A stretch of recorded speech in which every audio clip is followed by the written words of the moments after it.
Bismillahirrahmanirrahim. Assalamualaikum warahmatullahi wabarakatuh.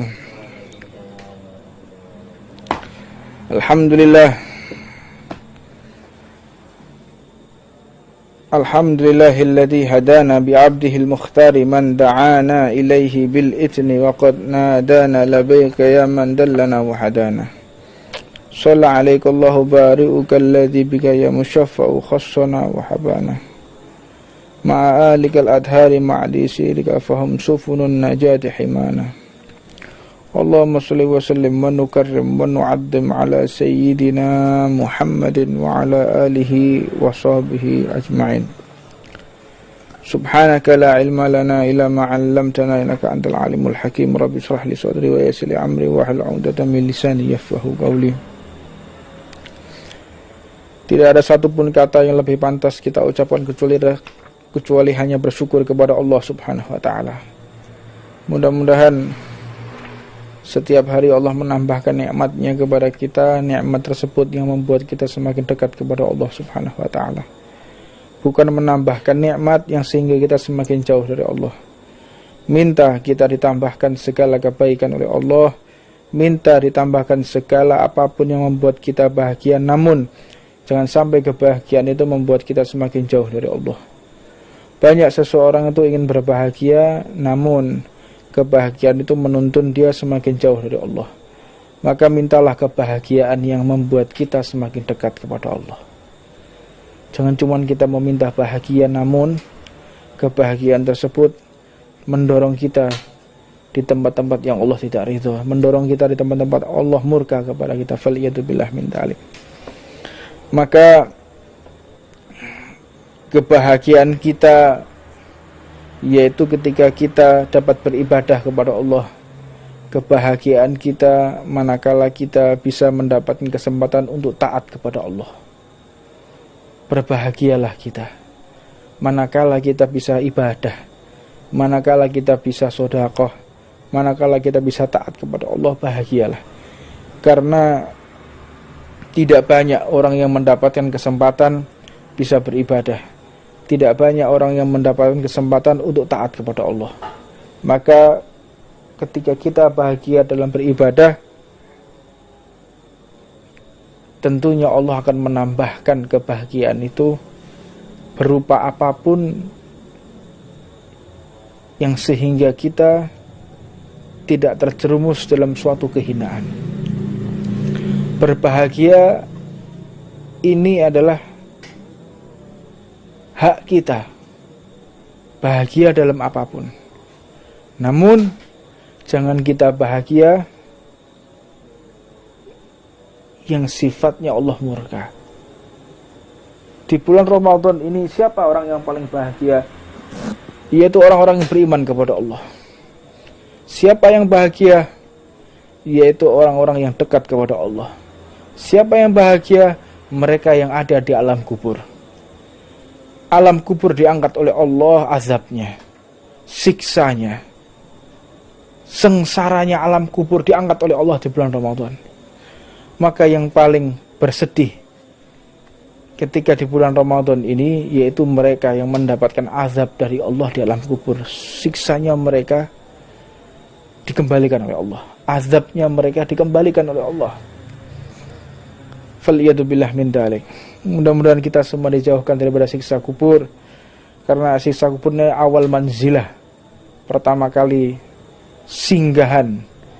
Kalau orang sudah diazab di kuburnya, maka dia akan mendapatkan siksa selama-lamanya di akhirat, belum lagi di mahsyar, belum lagi dia nanti siratal mustaqim, nanti diadili oleh Allah. Banyak, perjalanan kita sangat jauh sekali. Maka bekal yang paling tepat untuk kita bawa menuju ke alam baqa, alam yang abadi, tidak ada kesudahan, tidak ada henti, tidak ada yang namanya putus, tidak ada namanya istirahat, tidak ada yang namanya tidur, tidak ada yang namanya bersenda gurau, tidak ada. Kapan itu? Fi alam baqa, alam yang abadi. Wa hadza haqiqatul hayah. Dan itu adalah hakikat kehidupan. Hidup setelah mati ini adalah satu bentuk kehidupan yang nyata. Kita saat ini masih mimpi, ikhwan. Kita ini mimpi semua. Di dunia ini kita bangun tidur, kita keluar aktivitas, ini masih mimpi, di alam mimpi, ini belum alam nyata ini. Kita masih tertidur. Kayak mimpi ya, kayak enggak. Ini masih belum nyata kita ini. Kita terbelalak ya. Kita mulai sadar betul apa yang kita lakukan, apa yang kita perbuat, manakala Allah sudah mencabut ruh dan ruh tersebut dikembalikan di alam kubur. Itu yang namanya haqiqatul hayah, hakikat kehidupan. Bukan sekarang.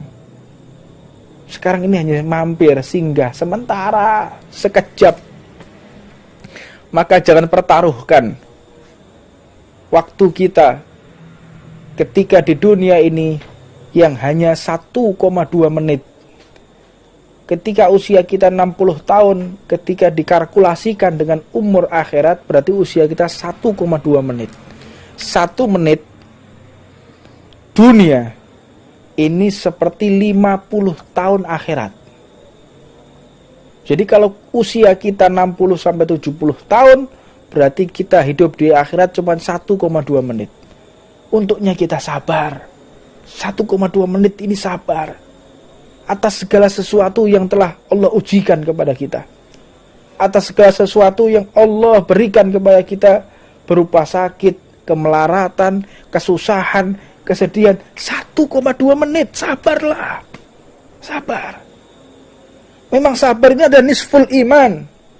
Sabar ini adalah separuh dari keimanan. Gak mudah, sabar gak mudah. Siapa bilang mudah? Sulit, separuh keimanan. Orang bisa ibadah, gampang. Orang bisa tahajud, gampang. Orang bisa sedekah kalau dia mampu, gampang. Kalau sudah yang namanya sabar, ini tidak semua orang mampu ya kawan. Makanya dikatakan as-sabru nisful iman. Sabar ini separuh daripada keimanan kita kepada Allah Subhanahu wa taala. Maka jangan kita bahagia atas segala sesuatu yang Allah tidak ridho kepadanya. Namun di detik-detik akhir Ramadan ini, semua orang-orang yang dekat kepada Allah menangis. Kita akan ditinggal oleh Ramadan. Kita akan kehilangan detik-detik waktu dukungan Allah, yaitu setan dibelenggu. Detik-detik ini apabila kita meninggal husnul khatimah. Detik-detik ini apabila kita terjadi sesuatu sehingga wafat, maka insya Allah husnul khatimah. Karena Allah siapkan orang-orang yang wafat di bulan Ramadan adalah orang-orang yang dipilih oleh Allah Subhanahu wa taala. Orang istimewanya Allah. Malah sebentar lagi kita keluar dari Ramadan mencekam kembali. Kenapa? Karena iblis telah dilepas lagi oleh Allah dan siap menggoda orang-orang yang akan sakaratul maut. Sebagaimana diceritakan oleh Al-Imam Sayyidina Imam Malik ya. Beliau itu adalah Al-Imam Darul Hijrah.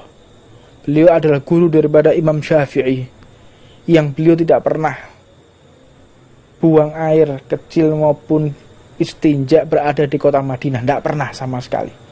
Beliau ketika mau buang air kecil selalu keluar dari kota Madinah. Beliau tinggal di Madinatul Rasul, di Madinahnya Rasulullah SAW. Beliau ketika ingin buang hajat keluar dari Madinah. Kenapa? Ta'adduban, beradab kepada siapa? Kepada Rasulullah, sehingga tidak berani buang air di kota Madinah, keluar dulu. Bahkan diriwayatkan beliau itu kalau makan cuma 3 kurma sehari sepanjang hidupnya. 24 jam itu hanya 3 kurma. Khawatir apa? Khawatir kalau beliau buang air kecil, beliau belum istinja, maka harus keluar dulu dari Madinah. Luar biasa cintanya, mahabbahnya kepada Rasulullah SAW. Maka kita sulit untuk menerapkan bagaimana kehidupan Imam Malik. Imam Malik ini ketika wafat ya, beliau ketika wafat didatangi oleh iblis yang mengatakan, wahai imam, wahai kekasih Allah, wahai orang yang soleh, wahai orang yang alim, wahai gurunya Imam Syafi'i, engkau ini orang yang hebat, engkau orang yang istimewa. Di saat seperti itu keluarganya mentalkin, la ilaha illallah, la ilaha illallah. Imam Malik mendengar orang yang mentalkin juga mendengar suaranya iblis yang lagi menggoda. Engkau orang yang soleh, engkau orang yang alim, engkau orang yang istimewa. Apa beliau katakan? La, kaget keluarganya. Enggak. Ya Imam, kau la ilaha illallah. Wahai Imam, katakan la ilaha illallah. Tapi Imam Malik mengatakan enggak. Maka akhirnya beliau pun senyuman dan menangis semua keluarganya. Pada histeris. Kenapa histeris? Karena ketika dituntun mengatakan la. Wahai Imam, kenapa engkau mengatakan tidak ketika kami ingin menuntut mengatakan la ilaha illallah, engkau mengatakan tidak? Sebetulnya aku tidak merespon apa yang kau ucapkan, namun aku merespon apa yang diucapkan oleh iblis. Iblis mengatakan, wahai orang yang alim, wahai orang yang soleh, wahai orang yang dermawan, wahai orang yang istimewa. Aku mengatakan tidak. Itu aku merespon jawaban iblis, bukan merespon jawabanmu. Kenapa dengan jawaban tersebut engkau mengatakan tidak? Ya, jangan sampai di hatiku singgah aku merasa alim, aku merasa soleh, aku merasa mulia. Ingat, orang yang merasa alim, merasa soleh, merasa mulia, tentu dia akan kehilangan amal ibadahnya. Ini sekelas Imam Malik masih digoda oleh iblis.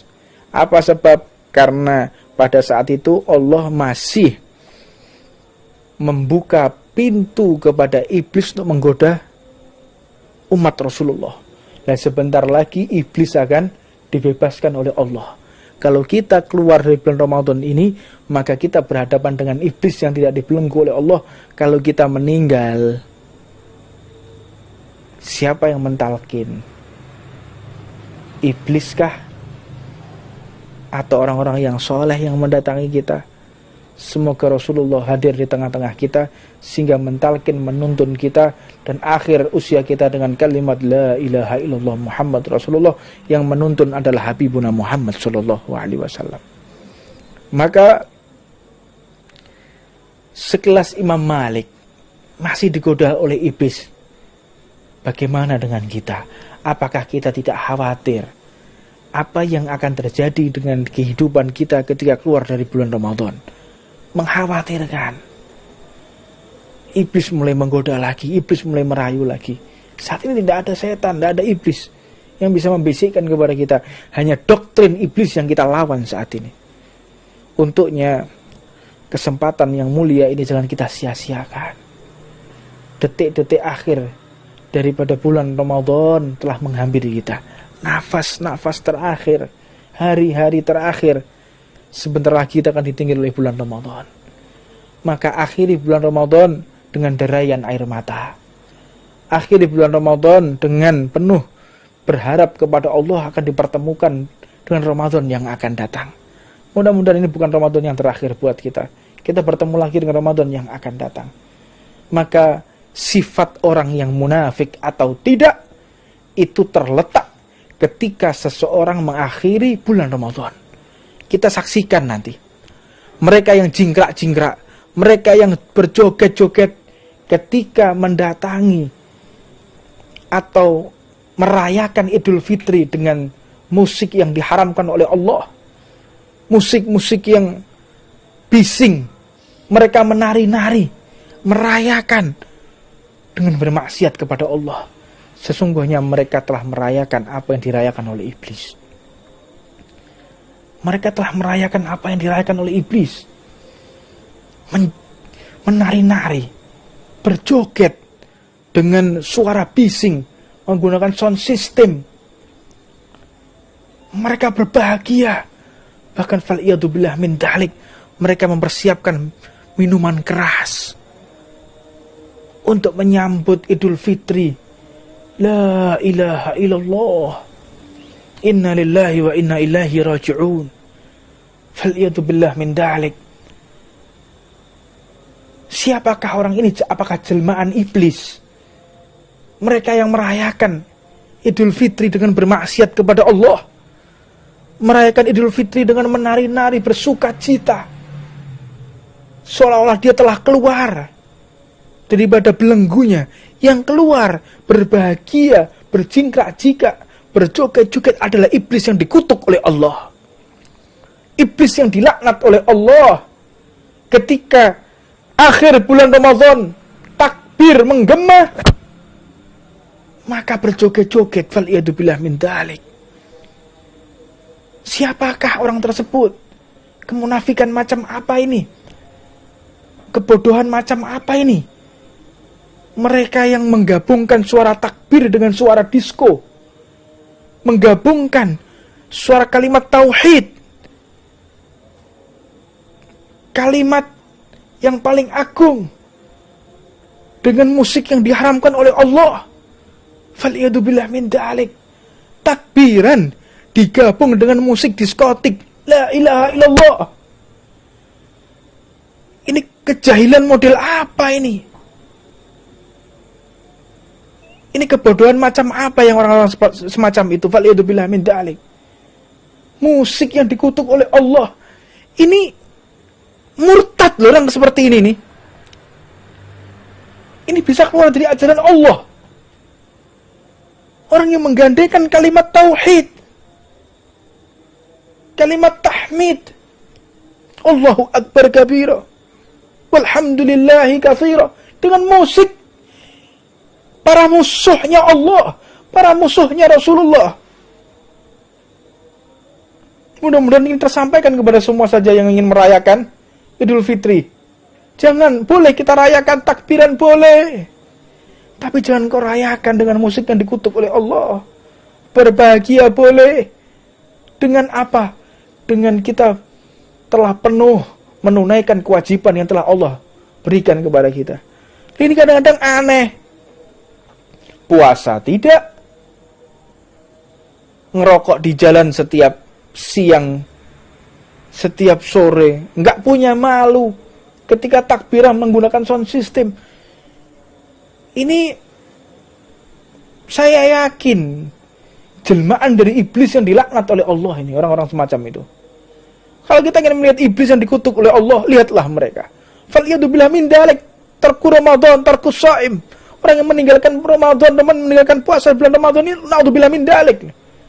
Pernah suatu ketika Rasulullah SAW, beliau ingin memberikan syafaat, memberikan pertolongan kepada umat yang merintih, yang lagi disiksa oleh malaikat, disiksa habis-habisan oleh malaikat, menjerit-jerit, ya Rasulullah, wahai kekasih Allah, tolonglah aku, wahai imamku, nabiku Muhammad, tolonglah aku. Bergegas Rasulullah ingin menolongnya. Malaikat lagi mencambuk menggunakan cambuk dari api neraka. Api neraka itu warnanya hitam. Makanya ini api di dunia nggak ada warnanya hitam, nggak ada. Disiapkan oleh Allah nanti di akhirat warnanya hitam. Cambuk yang ujungnya terbuat dari besi yang dipanaskan oleh api neraka. Dicambuk luar biasa sampai rontok daging-dagingnya. Berantakan anggota tubuhnya, diutuhkan lagi oleh Allah, hancur lagi, diutuhkan lagi, hancur lagi, utuh lagi, terus seperti itu. Rasulullah pun ingin memberikan syafaat pertolongan kepada orang tersebut. Maka Rasulullah pun memberikan syafaat. Kata malaikat, ya Rasulullah, apakah engkau akan memberikan syafaat kepada umatmu ini? Orang yang mengaku Islam, ya, dia adalah orang Islam, dia adalah orang yang beryakin, yang bersyahadat tidak ada Tuhan selain Allah dan meyakini aku adalah nabinya, maka aku berhak untuk mensyafaati dia. Kata malaikat, ya Rasulullah, ketahuilah, musuh orang ini adalah bulan Ramadan. Musuh orang ini adalah bulan Ramadan.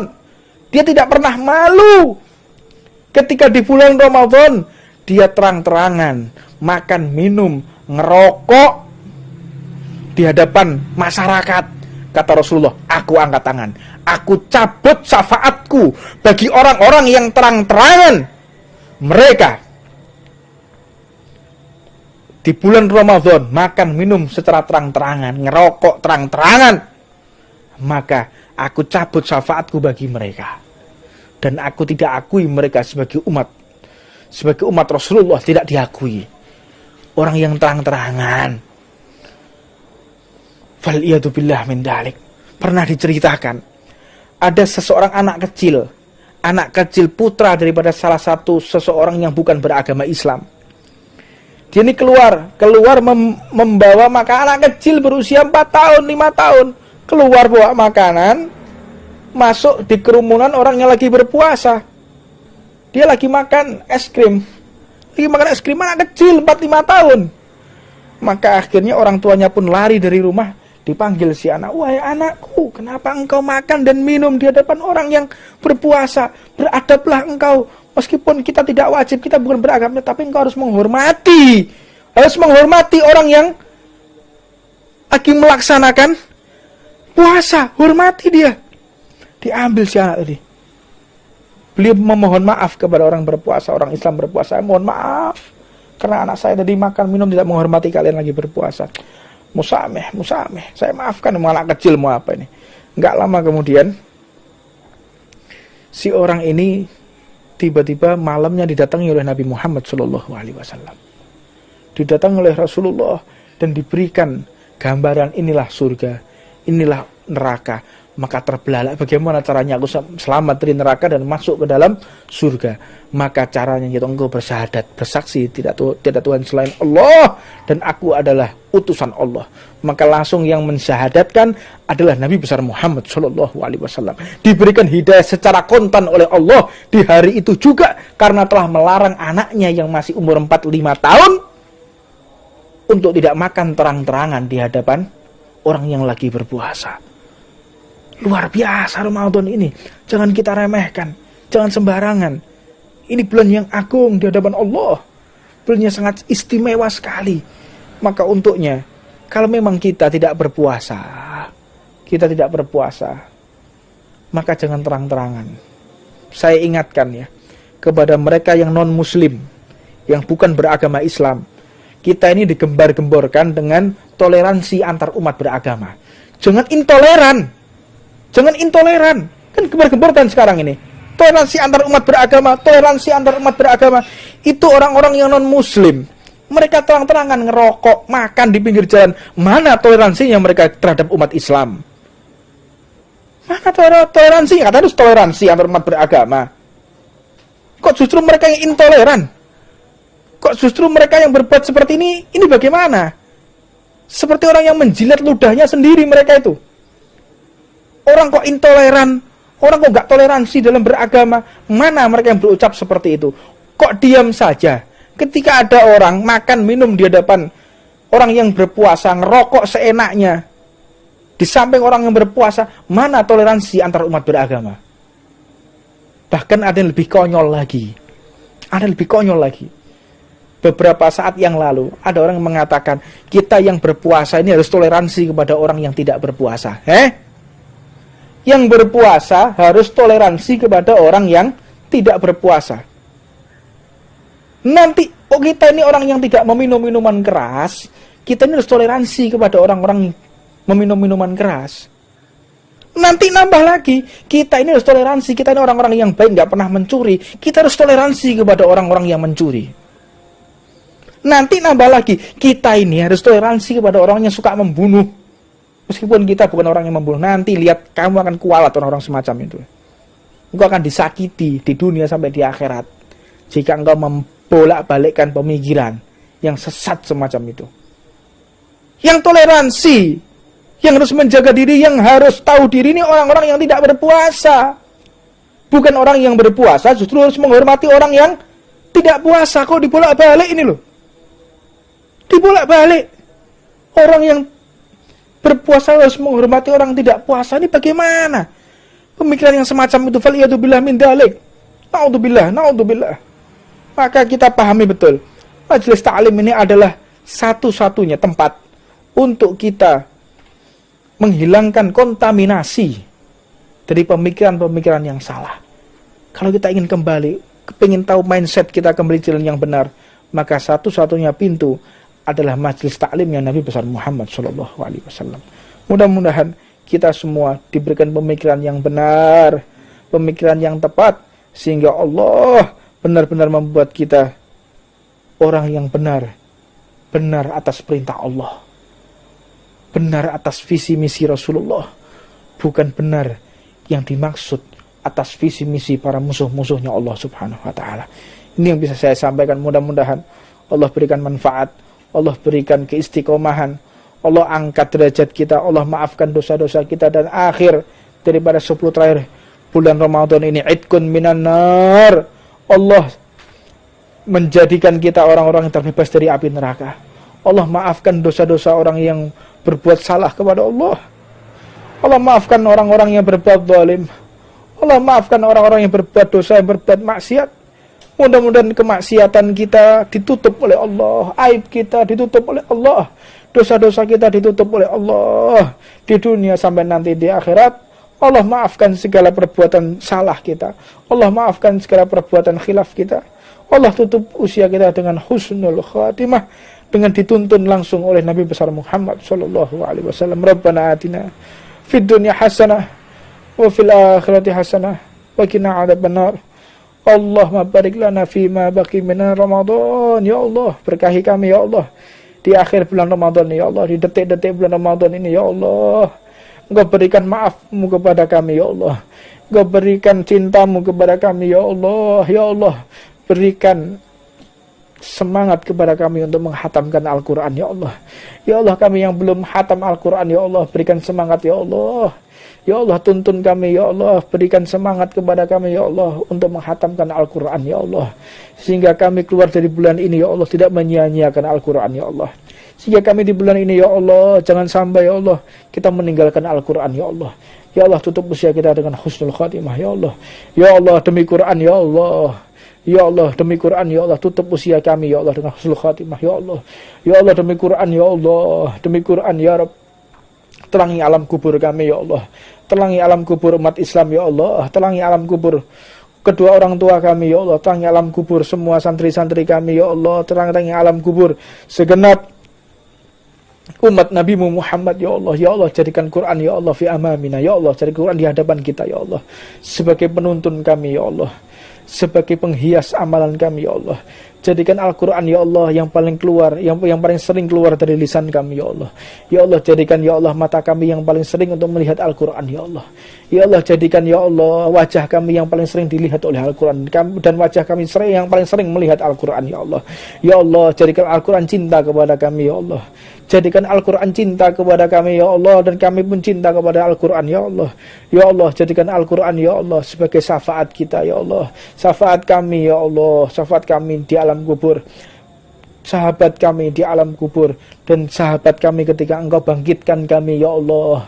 Ya Allah, di alam mahsyar ya Rabb, jadikan Al-Quran isfa'lana, Al-Quran menjadi syafaat buat kita ya Allah. Al-Quran yang menjadi pendingin buat kami ya Allah, ketika manusia kepanasan ya Allah, Al-Quran yang menjadi pendingin buat kami ya Allah.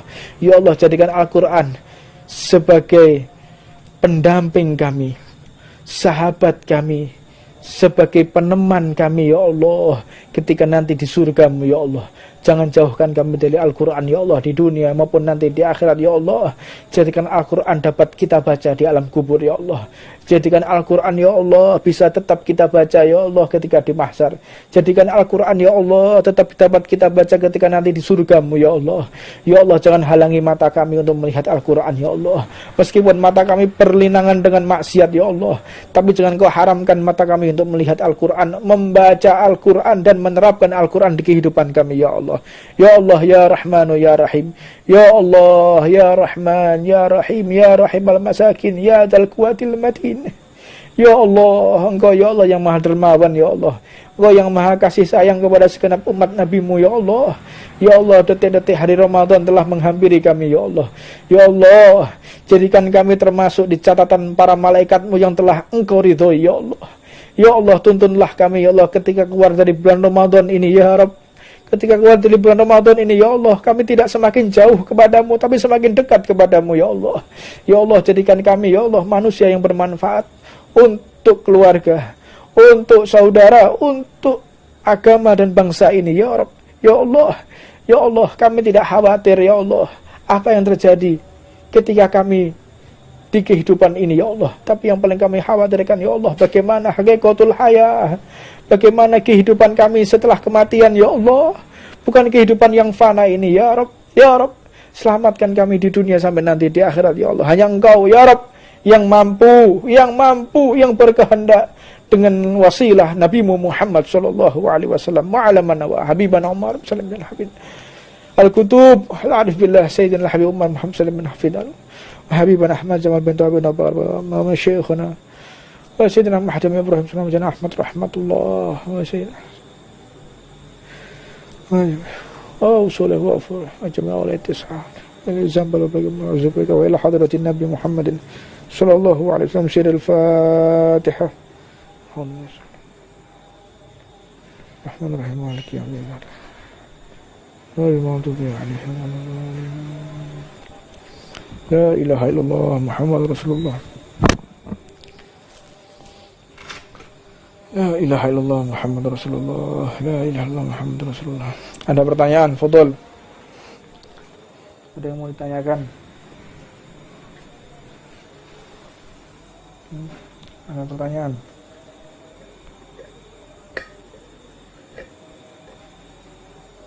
Ada beberapa pertanyaan yang masuk, saya belum bisa menjawab karena banyak hal yang harus saya selesaikan. Saya mohon maaf kepada segenap orang-orang yang mengirimkan WhatsApp dari ikhwan, dari rekan-rekan yang lain. Saya minta maaf.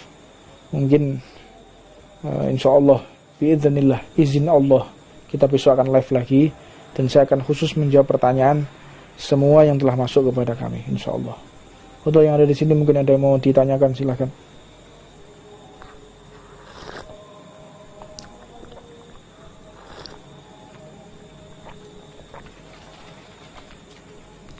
Ya, pertanyaan bagus. Habib, saya ini sopir Gojek, sedangkan saya menghantar makanan di siang hari bulan Ramadan. Apakah saya berdosa? Yakini aja orang yang lagi kita antar itu seorang perempuan tua atau laki-laki tua yang tidak mampu untuk berpuasa, atau perempuan yang lagi menstruasi sehingga dia tidak wajib untuk berpuasa. Jangan kita mencari tahu ini yang makan ini kira-kira puasa apa, orangnya gimana. Jangan kita kasih tahu, yakin aja. Karena hukum itu sesuai dengan zahir, bukan menganalisa. Hukum fikih itu sesuai. Jadi pernah ada seorang yang ingin mengetes, pengen tahu seberapa tinggi ilmu orang-orang yang berada di Tarim, ingin tahu dia. Maka ketika orang tersebut ini ingin tahu bagaimana kedudukan Ahlut Tarim, ilmunya seberapa, fikihnya seberapa, tiba-tiba ada anak kecil yang menyiram. Anak kecil menyiram air dengan tidak sengaja. Akhirnya orang ini tanya, air ini bagaimana? Najis apa tidak? Ucapanmu telah menentukan hukum fikih. Kalau engkau diam tidak bertanya, air tersebut menjadi suci. Tapi ketika engkau bertanya, ingin tahu, fudul ya, pengen tahu, tanya, ini air ini suci apa enggak? Maka jawabannya, air tersebut air yang najis dan engkau harus mengganti pakaianmu. Jadi kalau kita tanya, kita semakin tahu, cuma jangan cari tahu. Segala sesuatu, ini orang ini lagi ngapain ya? Orang ini lagi, nggak usah kita cari tahu. Udah, kita lebih baik tidak tahu apa yang terjadi. Udah, tutup mata, tutup telinga, udah ngerti. Jadi kita tidak ada hukum. Hukum itu berlaku apabila sudah berdasarkan fakta di hadapan kita. Makanya orang ketika menentukan orang ini melakukan perbuatan maksiat atau tidak bisa dengan kabar cerita. Harus ada saksi. Saksinya juga harus laki-laki, kalau perempuan harus jumlahnya lebih dari 1. Seperti itu, saksi itu apabila perempuan lebih dari 1. Kalau laki-laki cukup dengan 1 orang, orang ini melakukan perbuatan tersebut menjadi saksi. Seperti itu. Jadi hukum itu nggak bisa dengan cerita. Oh ini cerita, percaya nggak bisa. Fakta. Makanya kalau kita ingin selamat dari segala tuntutan hukum, jangan cari tahu. Yang sifatnya berkaitan dengan orang lain ya. Bukan berkaitan dengan apa yang telah Allah wajibkan kepada kita. Kalau Allah wajibkan kepada kita, ya kita harus cari tahu. Ya, ternyata hukumnya sholat itu nggak harus berwudu. Berarti saya nggak usah cari tahu. Biar saya nggak kena hukum. Nggak seperti itu ini maksud. Jadi yang berkaitan dengan orang lain. Kehidupan sosial ini loh. Orang ini melakukan perbuatan maksiat. Ada orang misalnya pegang homer, botolnya botol aqua, botol air mineral. Tapi isinya arak. Warnanya putih. Kita tulisan air mineral. Nah, kita jangan cari tahu itu yang dibawa orang ini air mineral apa. minuman keras ya. Jangan kita cari tahu. Oh jelas-jelas itu dipakai botol air mineral kok. Kalau kita cari tahu maka kita terkena hukum harus dengan berdakwah, ingkar. Jika kita melihat kemungkaran, maka kita harus dengan merubahnya. Apabila tidak bisa merubahnya dengan tangan, merubahlah dengan lisan. Apabila tidak bisa dengan hati. Wa da'iful iman. Ini adalah lemah-lemahnya iman. Jadi kita jangan cari tahu apa yang akan terjadi. Karena orang kalau udah cari tahu ya, orang wong fudul ya, pengen ngerti. Apa itu ya? Lagi ngapain ya? Sok tahu, ingin tahu keadaan haliah orang. Ini berbahaya kepada dirinya, berbahaya kepada orang lain, dan menjadi mudarat. Menjadi mudarat. Makanya pernah diceritakan satu kisah, ada seseorang yang memenggal 99 orang. Memenggal. Dengan membawa sebilah perang.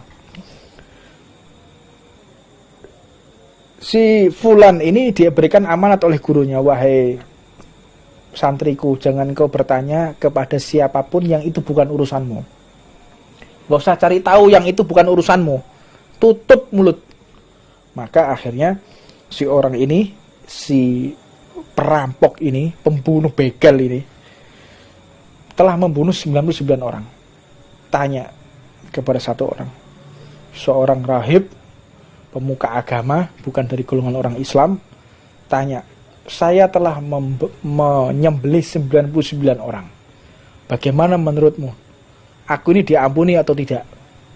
Diampuni atau tidak aku ini? Dijawab oleh si rahib ini, kalau 99 orang yang mustahil engkau akan diampuni oleh Tuhan. Dipenggal juga sekalian si rahib ini. Pas 100. Penggal sekalian. Ambil hartanya. Jalan dia. Papasan dengan santri tadi ini yang telah diberikan amanat oleh gurunya. Dengan wasiat jangan engkau bertanya apapun kepada orang yang itu bukan urusanmu. Menengok. Diem. Tutup mulut. Bukan urusan kita. Diem. Kunci mulut kita. Jangan sok kita ingin tahu. Maka dengan darah yang masih netes, tanya, wahai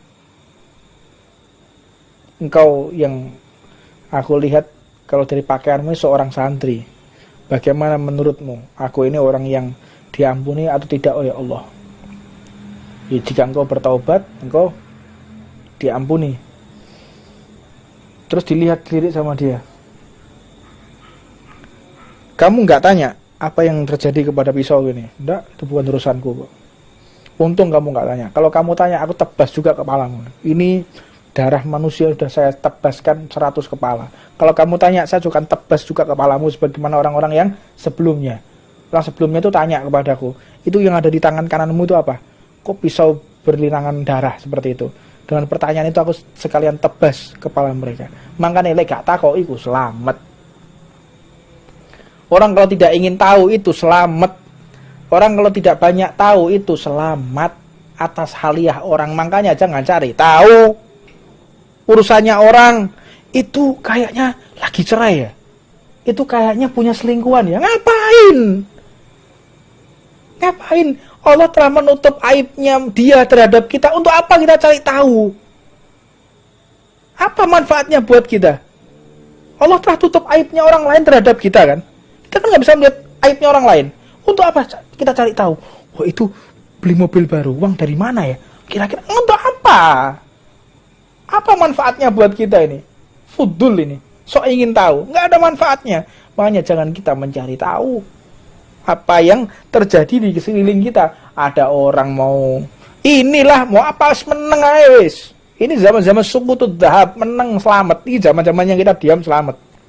Dosa banyak bicara. Apalagi berbicara yang bukan funnya, bukan ilmunya berbicara, sok tahu, ingin tahu, segala dosa cari diem. Udah selamatkan. Baca kitab, lihat YouTube yang bagus-bagus, lihat tontonan ceramah yang indah, yang menghibur hati kita. Cari kebahagiaan. Carilah kebahagiaan. Oh, coba boleh sumbak-sumbak wis. Nggak usah cari yang sumbak-sumbak, nggak usah cari yang aneh-aneh. Cari yang bisa menambahkan kebahagiaan di hati kita. Cari yang enak-enak. Nah, ini orang ini, Masya Allah, orang ini baik. Wah, ini apa hobi kita apa misalnya. Kalau kita senang motor, wah ini motornya bagus. Kita senang rumah, oh rumah ini bagus ya ornamennya ya. Oh, ada bunga-bunga, orang senang bunga. Mungkin kalau yang perempuan senang jahit, ini bagus ini. Tidak usah cari tahu. Wah, itu kayaknya tuh kawin lagi bapak. Tidak usah kayak gitu, buat apa? Tidak perlu kita cari tahu keadaan kondisi orang di luar. Tidak usah cari tahu. Yang paling sering ini perempuan biasanya. Tahu. Ini kayaknya ini Ustadz ini mulai katanya istrinya nambah lagi ya. Ngapain ya gitu? Nggak usah kita cari tahu, nggak usah cari tahu. Adapun ada orang yang menceritakan kepada kita, ada orang cerita kepada kita, misalnya kayak orang cerita kepada kami nih, Habib saya ini seperti ini, oh ya, masalah. Mudah-mudahan kau diberikan solusi. Nggak usah cari tahu. Oh ya, itu istrinya suamimu siapa tuh yang baru? Nggak usah lapo, nggak usah cari tahu, ojo fudul lah. Paham nggak? Jangan kita cari tahu. Ada orang memberikan kabar kepada kita, digali sekalian. Ya, ada orang memberikan kabar kepada kita sekalian digali. Itu katanya habis mencuri. Mencuri di mana? Uangnya berapa yang dicuri? Siapa yang dicuri? Terus sekarang prosesnya bagaimana? Ngapain? Oh, buang waktu kayak begitu. Ya udah, proses sudah. Jangan cari tahu tuh bagaimana ya? Kok bisa begitu? Jangan menambahkan kesumpakan, dunia udah penuh kesumpakan. Cari kebahagiaan. Hindari keingintahuan kita terhadap yang bukan urusan dengan kita secara personal pribadi yang tidak berkaitan dengan syariat, tidak berkaitan dengan agama, tinggalkan. Tinggal. Nggak usah kita cari tahu. Faham tuh? Nggak usah ngurus urusannya orang, apa orang kita ingin tahu, apalagi cari tahu sampai tanya-tanya, cari informasi. Ini orang kayak gitu kelainan jiwa. Ya. Kelainan jiwa. Orang kalau ingin tahu haliahnya orang itu rumah tangganya bagaimana ya, seneng ingin tahu isi rumahnya apa ya. Dan dikatakan orang tidak beradab, orang yang benar-benar orang nggak punya sopan santun, itu kalau udah masuk rumahnya orang gini, lihat atas, lihat samping, lihat gini, lihat sana. Ini orang nggak beradab ini. Ini orang yang orang-orang liar ya itu tuh. Orang kalau punya adab, punya sopan santun, masuk rumahnya orang itu nggak pernah. Nggak fudul, nggak ingin tahu. Jangan orang masuk rumahnya orang. Lu gucine anyar, lu tabire anyar ya. Api rioyo mana? Cari tahu pesannya di mana. Itu gila ilaha illallah. Ini apa orang kayak begini nih? Ingin tahu urusannya orang ya, ada apa ini? Rumahnya orang. Oh iya ya, ingin tahu. Aduh, sumpah orang kayak begitu tuh. Tutup mata kita dari urusan pribadinya orang. Jangan mau tahu kita urusan pribadinya orang, mau gini, orang mau urusan pribadi kecuali berkaitan dengan syariat, berkaitan dengan kita, berkaitan dengan umat, syariat, hubungan sosial di masyarakat, berkaitan dengan orang banyak, ya kita harus peduli. Peduli bukan untuk mencari tahu juga, peduli. Seperti itu. Jadi orang-orang yang cerdas yang bisa memahami ini. Wallahu a'lam. Rabbana atina fid dunya hasanah wa fil akhirati hasanah wa qina adzabannar. Wassallallahu wasallam ala Muhammad. الفاتحة بسم الله الرحمن الرحيم. ربي عليهم ولا الضالين آمين.